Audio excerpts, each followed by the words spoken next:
So I said before when I welcomed James that James's reputation preceded him. I think the person I'm going to introduce now, his reputation precedes his reputation. Everybody knows Chuck Huber.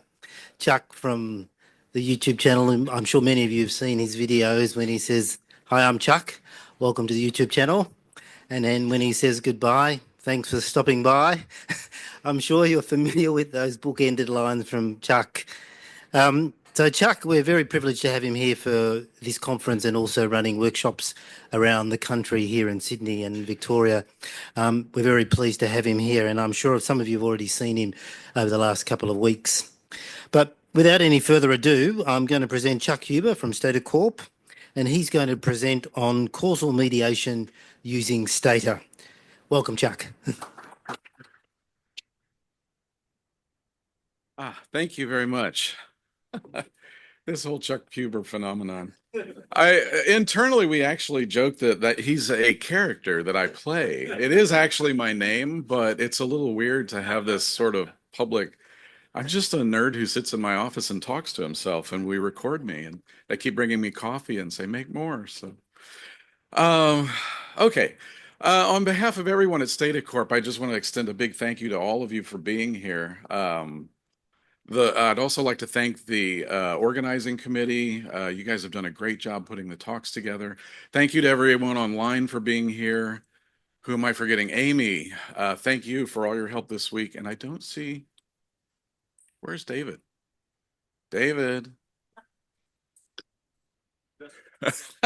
Okay, well, he doesn't have to be here, I guess, for me to thank him. But some of you I've seen at various areas in Sydney and in Melbourne for the last couple of weeks. Sorry, my voice is starting to go because of the last 2 weeks. David has done an amazing job organizing talks around Sydney and Melbourne and kept me busy on the road doing talks. So a huge personal thank you to David White for all of his hard work. Every morning he picks me up at the hotel and gets me where I need to go and feeds me and waters me and has taken great care of me for the last 2 weeks. So thank you very much to David and all of his team at STAS. Okay, hopefully my voice will hold out. I'm actually a little nervous. These are some really good speakers here, and I'm kind of thinking maybe I'm in over my head. Okay, here we go. I always put this at the beginning of my slides because people often ask, they'll email me later, hey, can I get copies of your slides? So I just put them in a tiny URL. So you can go to tinyurl.com/statamediation and download this. All the slides, all the data sets, all the do files. I'll leave it here for a couple seconds longer. I see people taking photos. So I'm a little nervous also because this is only the first time I've done this as a talk. I've only done this as a 3-hour workshop. And I had to cut it from 3 hours down to 1 hour. And you know how it is when you have material, you've worked hard to put all these slides together, and then you need to take them out. And it's really hard to take them out because it's like, oh, it took me an hour to do that slide. Now I'm going to delete it. So I've really cut this down a lot, and I hope it flows well as an hour-long talk. The other thing I want to acknowledge is they say that a good composer borrows, a great composer steals, and I have stolen liberally from Aram at Stata Corp. So this guy's name is Aram. He's one of our developers at Stata, and he put together the first webinar that we did on causal mediation. And I had the sort of misfortune of seeing his webinar before I started putting together my workshop. And it was very intimidating because after I saw his workshop, I thought I can't do any better than that. I just need to steal his slides and imitate what he did. So I've done that to some extent. I've actually copied a lot of his slides, especially the early part of this talk are literally his slides that I've just stolen. So thank you to Aram. The good stuff is from him. The rest of it's from... Oh, should work. Okay. Okay. It's working. Yeah. So I can even point it around here.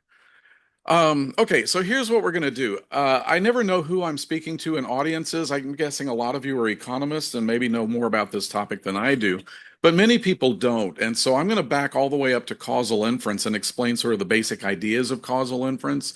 Then I'm going to explain a bit about mediation, and then we're going to put those two together. So this is going to be a fairly basic talk. And we'll see how far we get. So let's start off with causal inference. These are Aram slides, and they're really cool. The main point of causal inference is we want to know something more than just association. Are two things associated is interesting, but not nearly as interesting as does one thing cause another. And Aram is very fluent in the world of DAGs, these directed acyclic graphs, and the jargon of Judea-Pearl.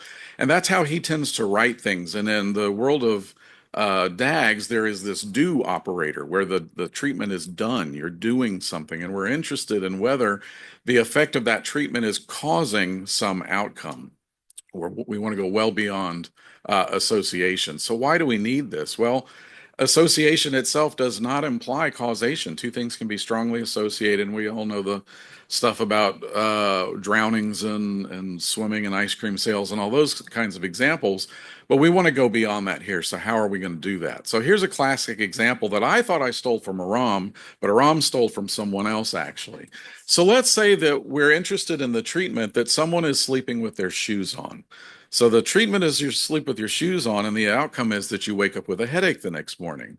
So we might want to ask the question, is sleeping with your shoes on causing headaches the next morning? Well, so we do a study and we want to look at this. Well, it turns out, oh, was the clicker, there it goes. It turns out that there may be another explanation for both of these factors. Maybe drinking the night before leads us to sleep with our shoes on, and the drinking the night before is also what's causing the headache. And so the sleeping with your shoes on has nothing to do per se with causing the headache. It's this third explanation. And so these are the kind of things we want to tease apart. And so we're going to refer to these as confounders, these other variables that may be associated with these things. And we want to tease these relationships apart to identify the causal parts and the indirect and direct and other kinds of effects. So this is what we're looking at. I'm running a little bit behind time, so I'm going to kind of skip over some of these early slides here. We're going to see a lot of these DAG-looking graphs today. So we're primarily interested in an outcome. We're going to call it Y for now, and generically Y. And we're interested in the effect of a treatment, which we're going to call T, on some outcome Y. But there may be these confounders, and we're going to call those generically X, and those confounders may influence both the treatment and the outcome. And so, again, we need to tease these things apart. And Aram uses these directed acyclic graphs. I'm going to use structural equation models here shortly, but they mean similar things. They're not exactly the same, but they're very similar. So one of the things that we would like to do, and I think most of us are familiar with this terminology, is we'd like to use the idea of potential outcomes or counterfactuals. So we'd like to do the thought experiment where we have a person who is treated, they take a drug, they go out drinking or whatever, and we observe their outcome when they get the treatment. We'd like to do the thought experiment where it'd be great if we could rewind that person in time and then observe that person not getting the treatment and see what the outcome was if they were not treated. But we can't do that in real life because we don't have a time machine. So we can never really directly observe these counterfactuals. But we can do this in a sort of a way statistically. And so that's what we're going to do here. We're curious about what happens to the same person under both conditions, if they were treated or if they were not treated. So there are essentially three things that we can look at here. We can look at what we actually observe, which is the top little graph. And then we can talk about two other scenarios. One is the middle graph, where we're going to assume, and I don't know how well you can see these in the back, but we're going to assume that everyone is not treated. Okay. So we're going to sort of break this treatment and confounder link here. We're going to assume that no one in the population, no one in our sample is treated. And in the bottom graph, we're going to assume that everyone in our sample is treated. And that's a different thing to sort of conditioning on were they treated or were they not. So this is another one of Aram's graphs that I really like, or diagrams, because I think this really drives this point home. We have people in our sample who are treated or who are not treated. And if we were to go down the association branch, essentially what we're measuring is the expected value of the outcome, given that they were treated or given that they were not treated. And that gets us to association. But if we want to get to causation, we're going to need something different. What we're going to do is calculate the expected value of Y assuming everyone in the sample is treated, and we're going to calculate the expected y, assuming no one was treated. And that's the big conceptual difference of what we're doing here. They're not necessarily equal. They could be equal under certain circumstances, but they aren't generally equal, the difference between those expected values. Okay, so let's stop talking about it and let's do this with some example data. So I have this data set that I use for a lot of my examples. It's the NHANES data set, and you can grab it in the zip file. It is observational data. This is not clinical trial data because I am using meds as the treatment. So I'm going to focus on three variables. Systolic blood pressure is my outcome. I'm a biostatistician by training, so we love blood pressure and things like that. So systolic blood pressure is going to be my outcome of interest. Weight is also a variable in this data set. And the treatment I'm interested in is meds for blood pressure meds. It is a drug, it is a binary treatment, but again, it's observational data. It's not a clinical trial at all. So if I list the first 10 observations, this is what I actually observe. I observe whether or not they're taking meds. So the first 5, there are lots of observations, but I'm just listing 10 of them. The first 5 do not take blood pressure meds. The bottom 5 do take blood pressure meds. I observe weight for everyone, and I observe systolic blood pressure for everyone. So what I could do is I could just take the average systolic blood pressure for the people who took the meds and not take the meds, calculate the difference. But that only gets me to association. If I want to do this causal inference argument, what I need to do, let's skip over some of these graphs again. This one's actually kind of important. On the right, I have a scatter plot of a person's weight on the horizontal axis and their systolic blood pressure on the vertical axis. The right scatter plot is for people who are taking medication, along with a regression line plotted through the points, the scatter plot. On the left, I have a scatter plot for people who are not taking blood pressure meds. Notice the relationship in the regression lines is very different. For the people who are taking meds, as their weight goes up, the regression line actually goes down. For the people on the left not taking blood pressure meds, that regression line actually goes up. There's more of an upward trend to the relationship. So what I want to do, what I wish I had observed, I'd like to have observed the people who didn't take meds when they did. So that's this upper box right here. That's the data that I'm missing if I had the counterfactual information. And for the people who did take blood pressure meds, I'd like to have observed their blood pressure had they not taken those meds. That's that counterfactual, and we're thinking of it as a missing data problem, essentially. So what I'm going to do to sort of fill this in, I can't go back and observe it, but what I can do, my clicker goes here, is I'm going to fit a linear regression model, that line that I showed in that scatter plot. I'm going to fit that regression line only for the people who did not take blood pressure meds. So now I have an idea of the relationship between systolic blood pressure and weight only for the people who did not take blood pressure meds. What I'm going to do then is take those two coefficients from that regression model, and I'm going to generate a new variable called expected systolic blood pressure 0. That's going to be the expected systolic blood pressure for everyone in the sample, assuming that they did not take blood pressure meds. Okay?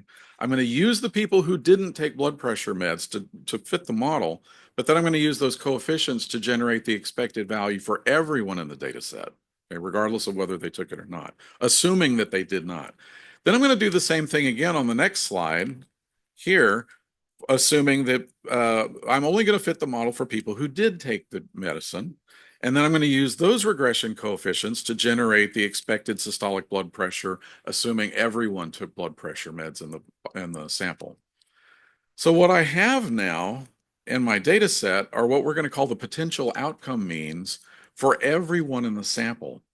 So remember over here, I have the observed systolic blood pressure for people who didn't take the meds, but now I have an entire column for everyone. That's their expected systolic blood pressure, assuming they didn't take it.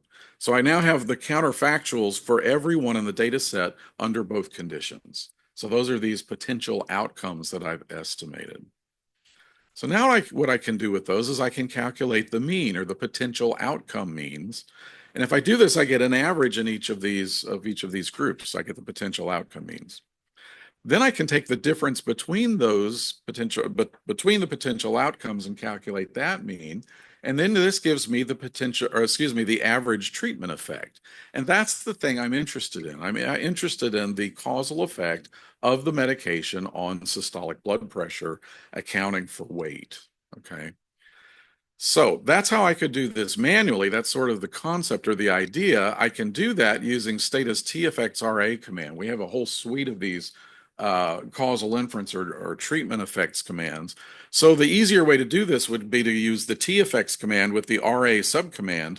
And the first set of parentheses, I'm going to put the outcome model. So systolic blood pressure is the outcome. Weight is one of the confounders or other covariates. And then I have my treatment model in the second set of parentheses, which is whether or not they took the medication. And if I do that, if I run that command, that gives me the potential outcome means. And if I compare those potential outcome means to what I calculated manually, it's basically the same thing. They're a little different out in the fourth decimal place because of the way I did the calculation. But essentially, that's what we're doing when we use the TFXRA command. We're running those regressions under for different samples, and then calculating those potential outcomes manually. TFXRA does that for us. Okay. We could also calculate the treatment effect, the average treatment effect, or ATE. We could either do that manually like we did before. We could use TFXRA to calculate the average treatment effect. So in this case, we would say people who are taking blood pressure medicine, this doesn't make much sense because it's positive, but it is observational data. Anyway, we would say people taking blood pressure meds have higher, or it's causing the blood pressure to be about 6.5 points higher. Okay. So just a quick sneak preview of mediate later on. We'll get to this later, but you can also do this with the mediate command, and we'll come back and do this later on. So there's a newer way to do this and do other things. So any questions about that so far? So far, so good? Okay. This is probably very basic old stuff for most of you. Now, mediation, what is that? Well, mediation, to press this really hard. I'm not going to read the definition because I'm not really fond of it. It's easier to describe with a picture. So now I'm still considering systolic blood pressure, but I'm interested in the effect of age. I'm going to use a continuous treatment now. So I'm interested in the effect of age on systolic blood pressure. It's pretty well known that as we get older, our systolic blood pressure increases.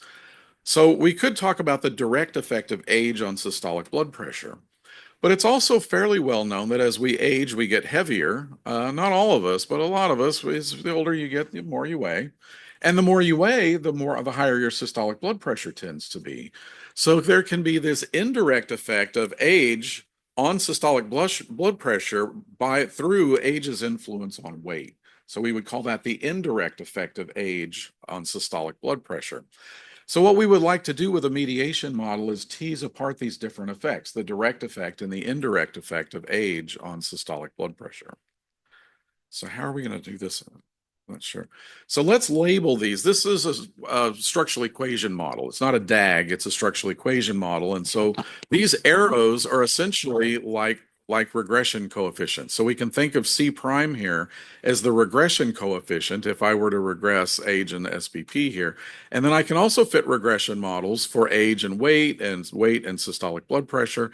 And this A, B, and C prime, those are going to be the coefficients that come from those regression models. And then I can calculate the direct effect is C prime. The indirect effect is A times B. So I'm going to multiply A times B. That's confusing. It was to me at first anyway. I kept thinking it should be A plus B. But the reason it's A times B is, remember the interpretation of regression coefficients. If I fit a model for age and weight, that regression coefficient tells me that each additional year of age increases weight by, or is associated with an A increase in weight.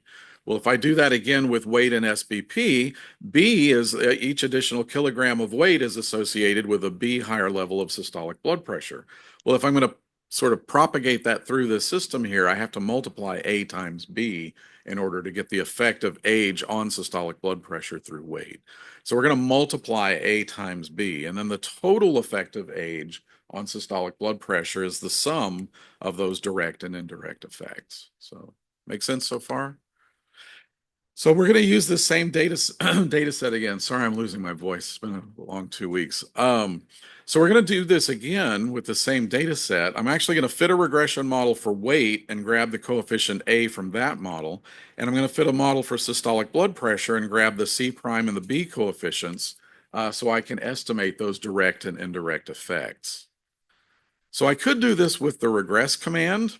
So here I'm going to regress weight and age, and I've put in here if not missing SBP to keep the sample sizes the same for the two models. Otherwise, I could end up with an apples and oranges situation.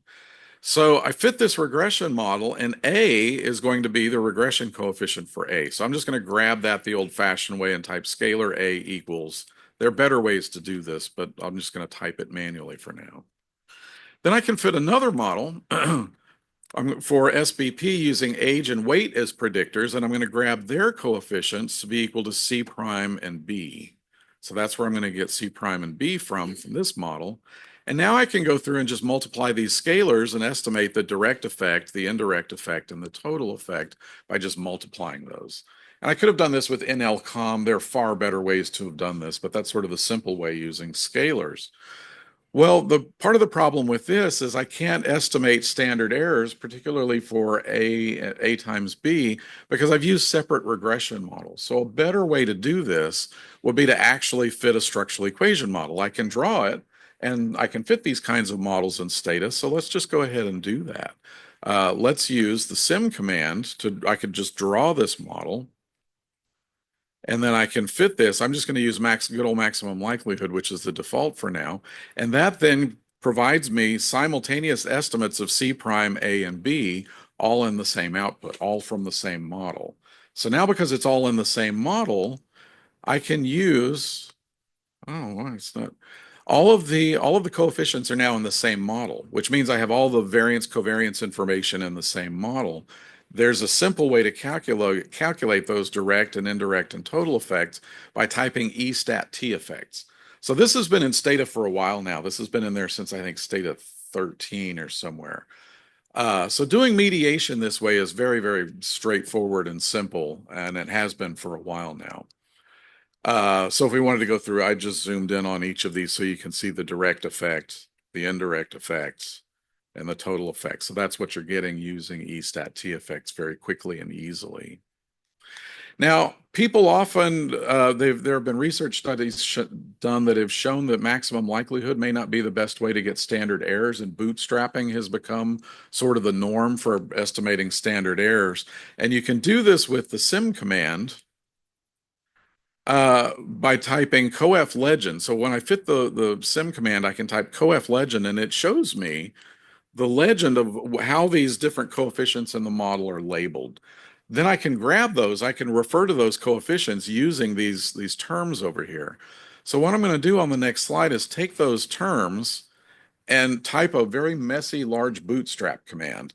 So I'm going to type bootstrap, and then I'm going to type direct equals, the direct is just that C prime, okay? So I just have the one coefficient there. The indirect effect is the product of that A and B, those terms, and those again come from back here. So I just find them in the output and put them in the bootstrap command. And then I have the total effect here, which is the sum of that direct and indirect effect.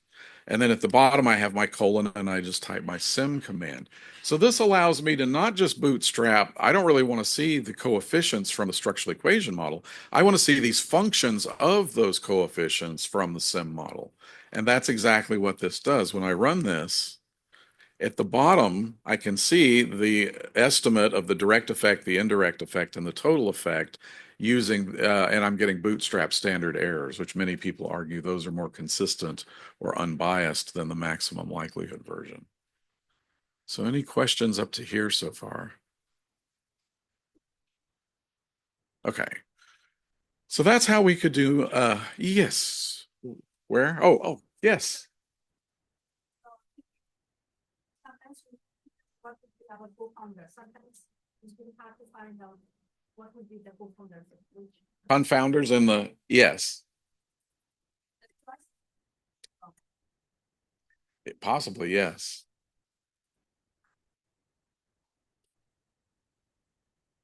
Statistically? I mean, I guess you could use p-values, but I think this comes down to more of a common sense argument or a scientific argument as to why is that thing a confounder or not. Sort of like the drinking example. I don't know that there's a statistical test that says if you drink too much, you're going to sleep with your shoes on. I mean, I guess you could test that, but I think it comes down to more of a scientific explanation or a common sense explanation as to why that confounder would influence. Does anyone have anything to add to that? Maybe there's some statistical technique I'm not familiar with, but. Oh, yes. So the question was, is there a way to determine whether or not some of the confounders could be wrong? You could assume that it's a variable is a confounder in the model, but in fact it might not be. And is there a way to identify that? Which I interpret that to mean identify statistically.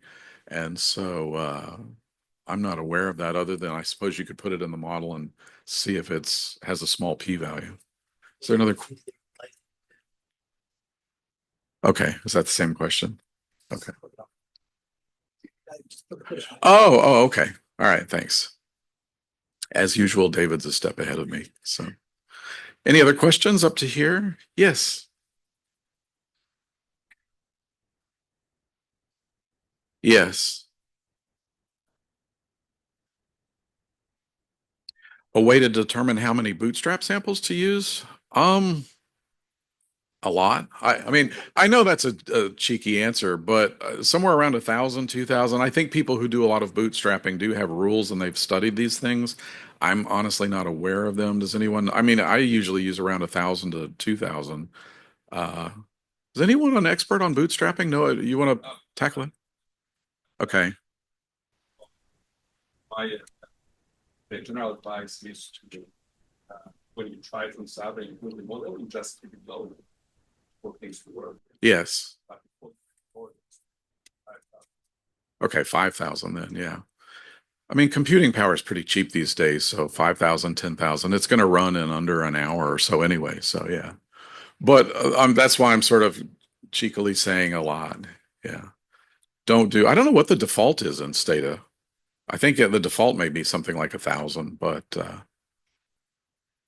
yeah. Anyway, so this is another way we can do mediation. So now we've seen a bit of causal inference and we've seen a bit of mediation. What we want to do now is put these two together. And that brings us to the new mediate command that's in Stata 18. And it's very powerful. It'll allow us to do far more things than what I've shown you with these two techniques by themselves. So here's the mediate dialog box at the top. We can specify the model. Now, this is what's really cool. Everything I've shown you up to here, causal, I used a binary treatment. With mediation, I used a continuous treatment or thing that is causing something. This will allow you to do all kinds of interesting things. And you can mix and match. Do I have a binary outcome and a binary treatment, or do I have a binary outcome and a continuous treatment, and mix and match that with the kind of mediators that we want to include. So if we look at the dialog box, this breaks this down into the three pieces. At the top, I don't know how well you can see this in the back, there's a treatment model. So you specify linear, logit, or whatever, and then we specify the dependent variable as well as any independent variables just for the treatment model. So remember in the last mediation examples, we just had a triangle. We just had an outcome, a mediator, and a treatment. Now we're having entire models for these things. So we can do way more sophisticated things. So we can have an outcome model, the dependent variable and any independent variables just for the outcome. For the mediator, same thing. We can specify the kind of model, linear, logit, or whatever. And then we specify the dependent variable for the mediator as well as any independent variables for the mediator. And then you get the idea, same thing for the treatment at the bottom.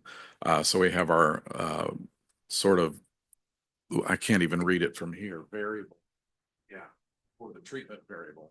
And then you can check the box. It will handle either continuous treatments, binary treatments, and I think you can treat it as ordinal tricking continuous. So we can have several different kinds of treatments.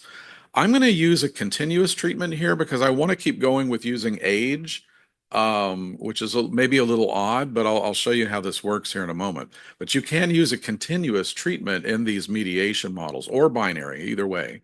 Okay. So let's just replicate what we just did with our last mediation model. So the command here is going to be mediate The first set of parentheses is the outcome variable or the outcome model. The middle variable is going to be the mediation model or variable, mediator. And then the rightmost, the third set of parentheses is going to be the treatment variable. And here I'm using age, and because age is continuous, I need to specify a couple of points. It's like when you use margins, you need to specify at with margins, at age equals 30, 40, whatever. So for my continuous treatment, I need to specify two values of that continuous variable. So to make it match what I did with mediate earlier with the sim command, I'm going to use treat it as continuous and compare age 30 to 31, just a 1 year differential, so that it's doing a comparison as to what I did with the sim model. So if I do this, if I type mediate, and we'll come back to what these funny options mean, A, D, T, E, and all that. We'll come back to that in a moment. If I look at the output, that gives me the direct, the indirect, and total effects, just like I got when I ran this with sim and the teffects command, or with sim and used bootstrap. It's using, actually, I believe this is using GMM underneath, generalized method of moments, not sim. But it's the same idea. It's doing that calculation for me.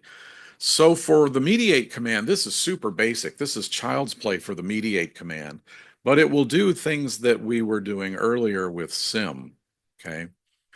Now, the auxiliary equation. So I can use just like with the treatment effects commands, I can type A equations and it will show me those auxiliary equations that are being fit underneath. So remember with sim, I was fitting that sim model and it had those simultaneous equations in there, and I was pulling those coefficients and doing the calculations. Well, I can do that here as well. Well, it's doing that in the background, but I can see those auxiliary equations by using that A equations option. So if I look in here now, I can see the SBP model and the weight model. Now there's a little bit of a difference here with this model than there was with the sim model. And it's right here. We're going to assume that there's an interaction between age and weight. So in that SBP model, before we just included the main effect of age and the main effect of weight in that model. Mediate is by default going to include an interaction between those two when it fits its auxiliary models behind the scenes. So if you try and match what you get with sim and what you get with mediate, it's going to look a little bit different because of the way we've added this interaction term in here. So just for fun, okay, this is how we would set this up with the dialog box. This is the syntax, just to go through it one more time. The syntax again is the first set of parentheses is the outcome model, the middle set of parentheses is the mediator or mediation model, and then the third set is the treatment variable. You can mix and match these. So the mediators are listed across the top here and the outcomes are listed in the rows. So I can mix and match these with a linear outcome and a linear mediator, a linear outcome and a logit mediator, and so forth. So this is kind of a table that shows you how you can mix and match these all with a binary, ordinal, or continuous treatment. Did you have a question?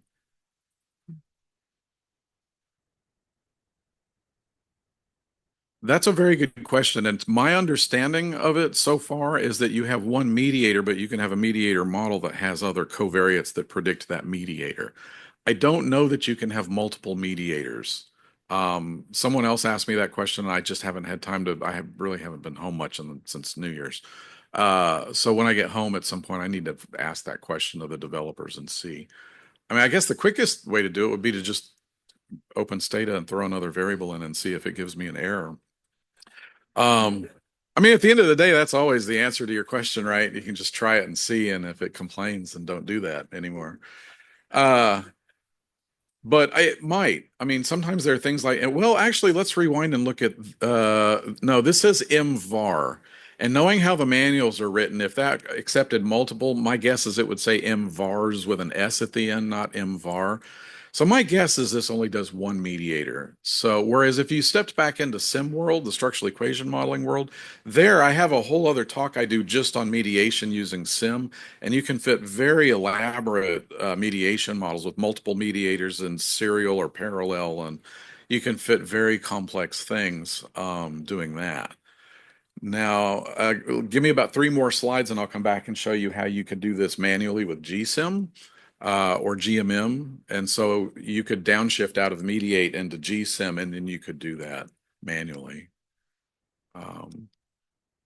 Anyway, but what makes this so powerful compared to the sim version of this is that there are so many different things you can mix and match. It goes way beyond. With sim, you're just talking about continuous everything. Everything has to be continuous, whereas here you just have lots and lots of options. Okay. Now, this literature is mixed between the sort of Judea-Pearl Dags terminology. They have their own world and literature and their jargon, and then the causal inference, potential outcome, counterfactual people have their own jargon and literature. And so it was tough to decide, well, how do we label the output? What do we put in there? So what we landed on is we do both. Isn't that a Blues Brothers joke? We do both kinds, country and western or something. There's a joke there somewhere. But anyway, we decided to do it both ways, country and western. So we have Pearl's term. You can tell Stata, I want to see the output using Judea Pearl's terminology, or I can see the output using the average treatment effect or the counterfactual sort of terminology. So you can have it your way. These are I'm not going to read all of these to you because we're going to come back and define them here shortly, but these are the actual names of what all of these options do. There are lots and lots of these options for all the natural direct and natural indirect effects. And we'll come back to these and see how they're calculated here in a moment. But lots and lots of options for how you specify the output. Now, what makes causal mediation different is we're going to go back and combine the causal part with the mediation part. So we're going to go back and redo this where we actually treat everyone as though they're treated and everyone as though they're not treated. So it's not just mediation using a different command. We're now stepping into the world of causal mediation where we're going to combine both of these ideas. So what we're going to do is we're going to allow everyone to be treated and no one to be treated, just like we did back with the causal inference in this context. And we're going to allow for covariates that may or may not influence the mediators. Now, the part that I still have trouble wrapping my head around, and if someone can explain it to me, please do. You can mix and match, as we'll see in a moment, where we treat everyone as treated and everyone with the mediator is not treated. To me, what makes sense and what I'm going to show you how to do is we can treat everyone as treated and the mediator is treated as though everyone is treated. That makes sense to me. Or no one is treated and no one is treated with regard to the mediator part of the model. But in causal mediation, they also allow the combination of the two, where that you treat everyone as causal for the treatment, but everyone as a control for the mediator. And that still I have trouble wrapping my head around, but it does it, and I'll show you how in just a moment. So this is where we're sort of mixing the causal part with the mediation part. Okay. So this is how we would do this with the mediate command. So I'm still using the same example I did before. Systolic blood pressure is the outcome, weight is the mediator, age is the continuous treatment. What I've asked it to spit out this time, though, are the potential outcome means. So going back to the potential outcome means from the causal world, that's what this is giving us here. So we have Y0, M0. Let's look at the top one and the bottom. Y0, M0 means everyone is not treated, or no one, I guess is a better way to say it. No one is treated with regard to the treatment, and no one is treated with regard to the mediator.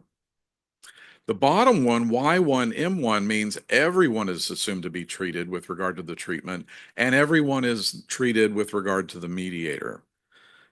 Again, I have trouble wrapping my head around. Those two make sense to me, but the middle two where we mix and match them, those are a little odd. I can calculate them, I just don't really understand how to interpret them. So this is what mediate will give us if we ask for the potential outcome means. Rather than having two potential outcome means, everybody treated, everyone control, we now have 4 of these because we have to factor in the mediator. So where do these come from? So let's recreate this with GSIM. And part of the reason I like to do this with GSIM is partly it helps me with my intuition to do the calculation manually, but it also helps me to understand what's going on behind the scenes so that with your situation, what if I had another mediator? Well, I may not be able to do that with the mediate command, but if I know how to do it with GSIM and I know how that calculation is being done, if I wanted, I could go to GSIM and you add another mediator if I wanted, and I could do a serial mediator or a parallel mediator or whatever I wanted. So here's how we would replicate what mediate's doing with GSIM. I need GSIM because I can have all kinds of different outcomes and things now, but the other thing I need is the ability to have this interaction term in here. So my first model here is going to have systolic blood pressure as the outcome, excuse me. And I'm going to use factor variable notation to put age and weight in the model. They're both continuous. And that double hashtag in the middle tells Stata I like the main effect of age, the main effect of weight, as well as the interaction of age and weight. And if you want to replicate what the mediate command is doing, you have to have that interaction in there. Okay. And then the second part of the GSIM model is I'm just going to include a model for age predicting weight here. That is essentially the model. If I rewind and go back to that A equations and look at the auxiliary equations, this is where it's coming from. The other thing you have to be careful of with GSIM does something called equation-wise deletion. So if you have missing data, normally in Stata, if you have missing data, it does case-wise deletion. So you have to have complete data for all variables in the model for it to run.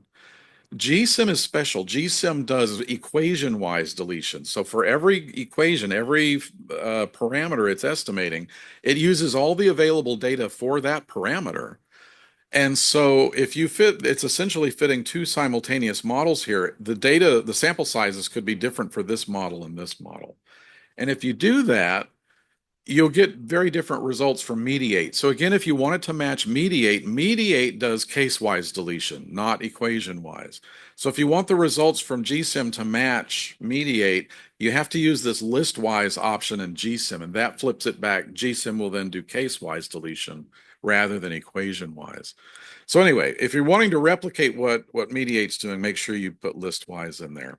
Then I can use NLCOM to calculate this expected or this potential outcome mean for Y0, M0. Remember that was in our output. Well, where does that come from? Well, I'm calculating the expected value of systolic blood pressure. And what I'm doing is I'm substituting in age 30. Remember, I'm comparing age 30 to age 31. So age 30 is not treated, age 31 is treated. So this is what's going on behind the scenes in mediate. It's calculating the expected systolic blood pressure, assuming the mediator and the treatment are all assigned a value of 30 and calculating that expectation.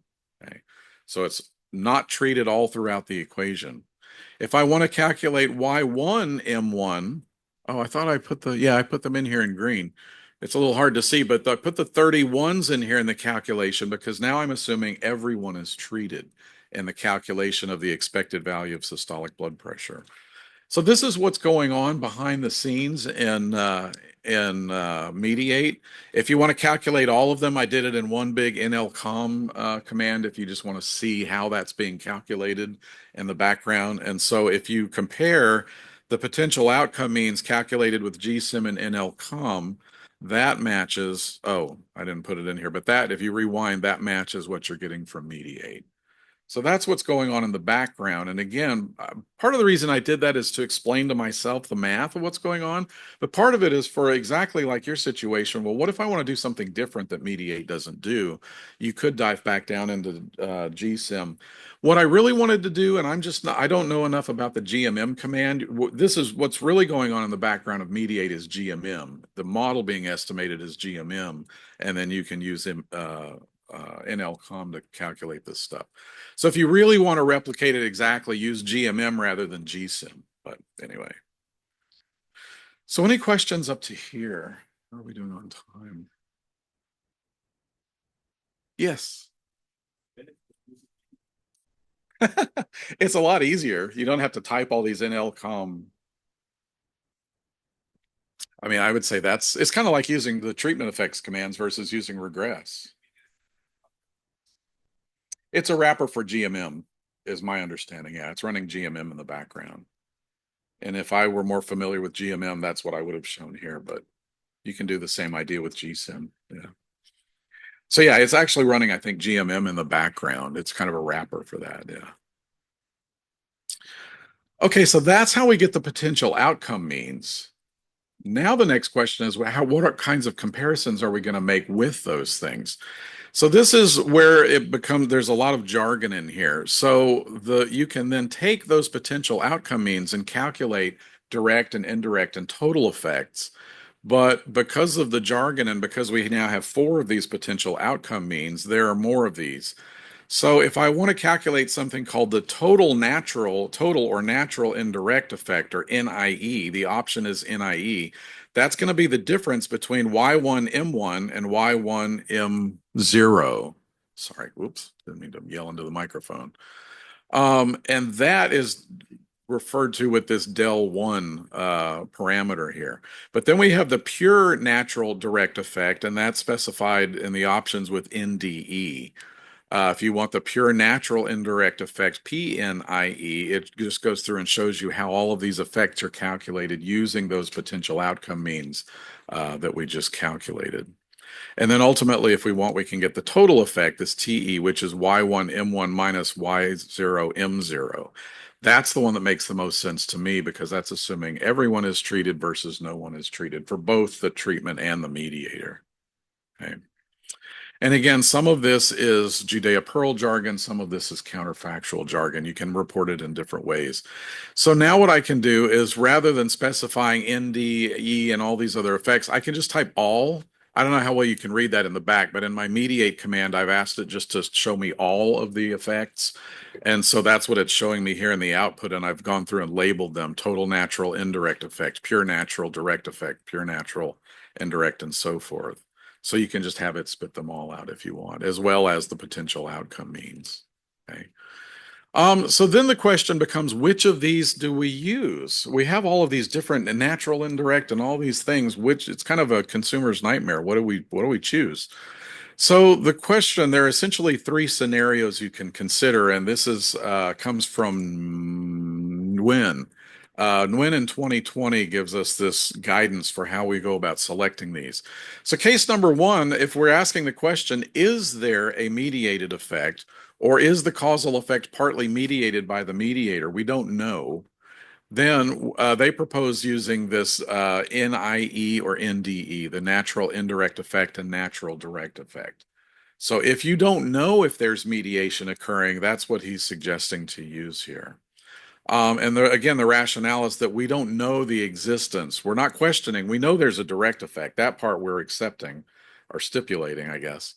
But we're asking the question, is there a mediating effect? So that's what they suggest for that. And this is how we would report that. So you could specify NIE and NDE up here as the options of what effects to report. For case number two, the question is then, in addition to the mediated effect, is there a direct effect? So now we're saying, well, we're sure there's an indirect effect, but we're not really sure there's a direct effect, and that's the question we're asking. In that case, they suggest using the PNIE, pure natural indirect effect, and the TNDE, total natural direct effect. So if we're in case number two, where we're sure there's a mediated effect, but not sure about the direct effect, we would specify these options here at the top. So PNIE and TNDE. So in that scenario. The third scenario is, let's say that we have no prior assumption about anything. We don't know if there's a direct effect or an indirect. We just want to see what are the relationships among these things. Then they suggest using, I guess, all of them, if I remember. So just report the whole thing. Or actually, no, we're using the natural indirect effect, natural direct effect, and the pure natural total effect, NTE. I can't even read it. Yeah, PNIE for the total natural direct effect. So this is what Nguyen recommends using if you really have no idea what the relationships are. Okay. So we have to make some assumptions when we're fitting these kinds of models. Obviously, these are becoming very complex models. So in addition to sequential ignorability and SUTFA, which thank you for explaining that earlier, James, we also need to be able to make some other assumptions. This sequential ignorability, we have no unobserved confounding in the treatment outcome relationship, no unobserved confounding in the mediator outcome relationship, no unobserved confounding in the treatment mediator relationship, and no unobserved confounders in the mediator outcome relationship that are caused by the treatment. Basically, no unobserved confounding. Okay. So that's the sort of assumptions that we're going to make here. Okay. So this is for continuous outcomes. Just one more time to take a look at this if we wanted to see these effects. A natural question might be, what proportion of the effect is due to the mediation. And so there's a post-estimation command called estat proportion that will tell you the proportion that's of the effect that's due to the indirect effect. In this case, it's about 5%. Okay. So I'm going to stop here with continuous outcomes. I started to delete the rest of the slides. There's more in here. But I just couldn't bring myself to delete them, having taken the time to make them, and there are others that I did delete. So what I'm going to do is I'm going to stop here, but I left them in the slides. So if you want to read more about how to deal with binary outcomes and count mediators, there is more information in these slides, and all the stuff's in the do file. So again, go through and download the materials here at tinyurl.com/state of mediation, and all that stuff's in the do file. And I mean, I'll show you it's in here. I just left the slides in. We're just running out of time, and I want to leave time for questions, and I don't want to run over. So, thanks again for being here today. I'm happy to take questions for a few minutes, and if you think of them later, shoot me an email at chuber@stata.com. So any questions? Yes.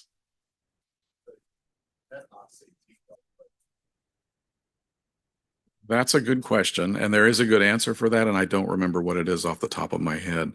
You could still use mediate to do this, but I don't think it's necessary to do all of the causal assumption stuff because you've already broken that link. You've randomly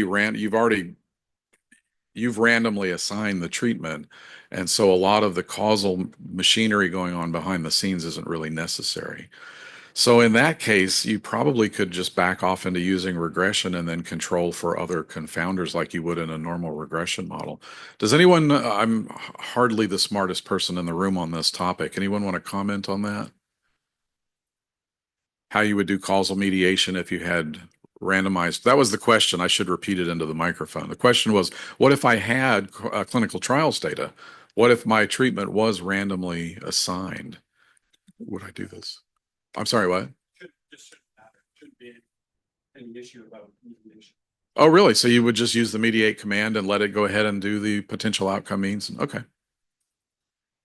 Okay. It seems like it would be unnecessary though, because okay. Yeah. But it's not going to hurt anything by doing it. Okay. So.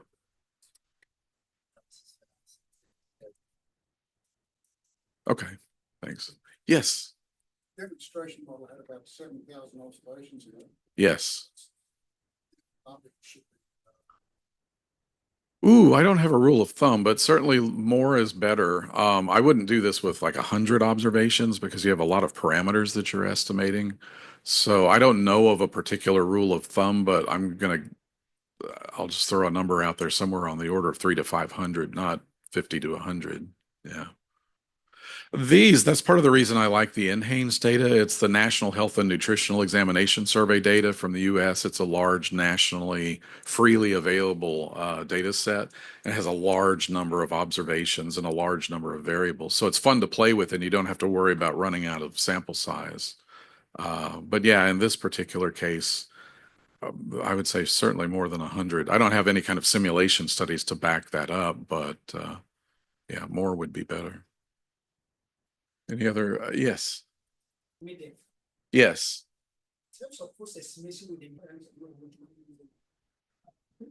You've tried to compare the two, and you had trouble with our mediate command or the other one? Oh, okay. Okay, let me repeat the question for the online audience and then make sure that I'm understanding the question correctly. So if I understand the question correctly, there's a user written command called medif, I believe it's called. Yes. And this gentleman's trying to do a sensitivity study to see if he runs the same model with mediate, with our new mediate command, how does that compare to the results you get from medif? Does mediate give you an error or it just won't converge or? Well, maybe I'm misunderstanding the question, but to me, if you're running a sensitivity, it means just you're going to run it in one model, run it in the other, and compare the results under different post-estimation command. So medif has a post-estimation command called sensitivity. Well, let me make a note of that, and I'll go home and check with the developer and see. because I just don't know. I run around talking a lot about a lot of these things, but I talk about a lot of stuff bays, and I don't know all the details of all the options on all of these things. But what I can do is make a note and go home and ask the developer. In fact, if you'll shoot me an email at chuber@stata.com, then that'll prompt me when I get home to go check and get you an email and an answer for that. Yeah, sure. It may be an undocumented command. Many of you are probably aware that there are a lot of undocumented Stata commands and options that they exist. We just don't put them in the manual for a variety of reasons. Some of them work in certain situations and some not, and so we just don't document them. And it may be, or it may be there. I don't know. Well, there was another question. I thought, yes, yes, absolutely, yes. There is for the treatment effects commands. I don't believe there is for mediate. Um, and that's a good question. I don't know why that is. Yes, it's yes. So the question is that do we have to have the overlap assumption for these mediate models? And the overlap assumption, if you're not familiar with that, means that anyone in the treated group has to legitimately have been possibly not treated or vice versa. So everyone had the possibility of the probability or possibility of being in either treated or untreated groups. And in the treatment effects, the T effects commands, there is a post estimation command called estat overlap, I believe is the command. And I don't think that works with mediate. And the point is that maybe we should have that in there. So I'll take that home. Okay, we're about out of time. I really didn't want to run over time because I just don't want to be rude. So I think I'll wrap it up here. But thank you very much again for being here. And thank you again for all of you for showing up and the team. So I'm going to let you put all that stuff down. So. Thanks, Chuck. Thank you for a very engaging and interesting presentation. Chuck, don't go away. I've just got a couple of things for you. So just as a token of appreciation for all you've done over the last 2 weeks and for today. So on behalf of the state of Texas. Thank you.